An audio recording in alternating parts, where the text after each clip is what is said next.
मेरा नाम उमेश रमेश पाटिल है। मैं DIKS का छात्र हूँ।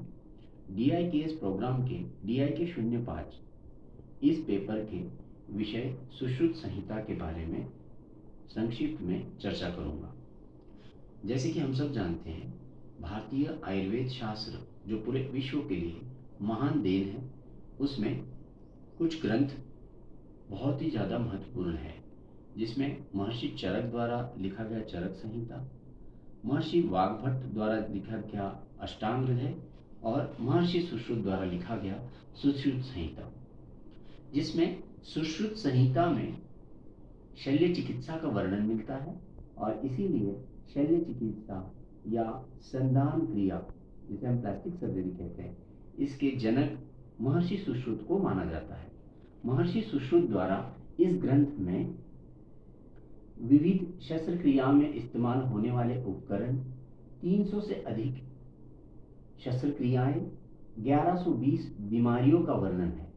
यह ताड़पत्र पर लिखा हुआ प्राथमिक ग्रंथ है। उसके पश्चात इसके कई प्रतिसंस्करण मौजूद है।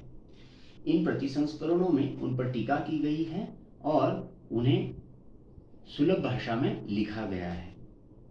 भारत ही नहीं, पूरे विश्व के विद्वानों के लिए आयुर्वेद शास्त्र एक आकर्षण रहा हुआ है, जिसमें एक ब्रिटिश अधिकारी ब्रिटिश विद्वान मैक्स म्यूलर द्वारा सुश्रुत संहिता का जर्मन, लैटिन और अंग्रेजी भाषा में अनुवाद करना कोई अपवाद नहीं है। सुश्रुत संहिता में कुल 8300 सूत्रों में यह पूरा ज्ञान लिखा गया है, जिसमें 186 अध्याय है। 186 अध्यायों को 6 भागों में बांटा गया है, जिसमें 5 स्थान और एक उत्तर तंत्र है। 5 स्थानों के 120 अध्याय और एक उत्तर तंत्र के 66 अध्याय, ऐसे 186 अध्याय मौजूद हैं।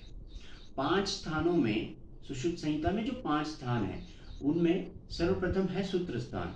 सूत्र स्थान में 46 अध्यायों में विविध अरिष्टों, विविध रासायनिक औषधियों के बारे में वर्णन है, जिनमें यंत्र और उपकरणों के बारे में भी वर्णन प्राप्त होता है।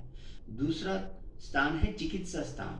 यह 40 अध्यायों का स्थान है, जिसमें रसायन, वाजीकरण इत्यादि की जानकारी मिलती है। तीसरा स्थान है निदान स्थान, जिसके 16 अध्याय है और महाजद जो रोग है, उन रोगों का वर्णन तथा उनके निदानों के बारे में इसमें जानकारी प्राप्त होती है। उसके पश्चात चौथे स्थान में शरीर स्थान, जिसमें 10 अध्यायों में मर्म शरीर का वर्णन, जिसे हम एनाटॉमी कहते हैं, प्राप्त है। और 5वां जो अंतिम स्थान है वह है कल्प स्थान। कल्प स्थान 8 विषयों के बारे में जानकारी देता है और विषयों की चिकित्सा के बारे में जानकारी देता है। और आखिरी भाग है जो है उत्तर तंत्र। उत्तर तंत्र में शालाक्य, कौमारभूत मतलब बाल रोग, कायाची, भूत विद्या तथा तंत्रभूषण, इन विषयों की जानकारी प्राप्त होती है। जैसा कि हम सब जानते हैं कि सुश्रुत संहिता जितना ही प्राचीन ग्रंथ है उतना ही मौलिक ग्रंथ है, और उस मौलिक जानकारी के कारण हमें सबको बहुत सारी मौलिक देन प्राप्त है। यह सुश्रुत संहिता ग्रंथ ना केवल रोग निदानों के बारे में बताता है, बल्कि वैद्य और परिचारकों द्वारा आचरण किए जाने वाले संविधान के बारे में भी जानकारी देता है। सुश्रुत संहिता की मौलिक देन अगर हम कहा जाए तो शव विच्छेदन, क्रियाकाल, जिसमें षड्विध का वर्णन है। षड्विध में संचय है, प्रसर है, स्थान संचय है, व्यक्तावस्था है और भेदावस्था है। यह षड्विध के बारे में क्रियाकाल एक मौलिक देन है हमारे सुश्रुत संहिता की। उसके पश्चात सुश्रुत संहिता से हमें अष्टविध शस्त्रकर्म, उदरपाटन विधि और योग के विधियों के बारे में जानकारी प्राप्त होती है। सुश्रुत संहिता की मौलिक देन में सर्वप्रथम हम कह सकते हैं, सर्वश्रेष्ठ हम कह सकते हैं, वह है स्वस्थ की परिभाषा।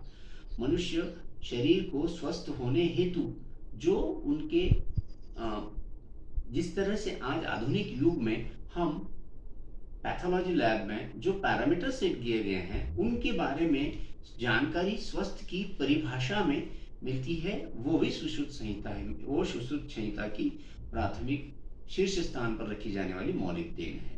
उसके पश्चात आयुर्वेद में जो वात कफ पित्त असंतुलित होने से रोगों का कारण बनते हैं, तो उसमें चौथा जो है वो है आपके रक्त दोष, और उसका वर्णन भी सुश्रुत संहिता में मिलता है। इस तरह से सुश्रुत संहिता महर्षि सुश्रुत द्वारा लिखित यह ग्रंथ हम सब मानव जाति के लिए एक महत्वपूर्ण ग्रंथ है, और आने वाले दिनों में पूरे विश्व को स्वस्थ रहने के हेतु इस ग्रंथ का फायदा मिलेगा। इसके बारे में चिंतन करते हुए मैं अपने वाणी को विराम देता हूँ। नमस्कार।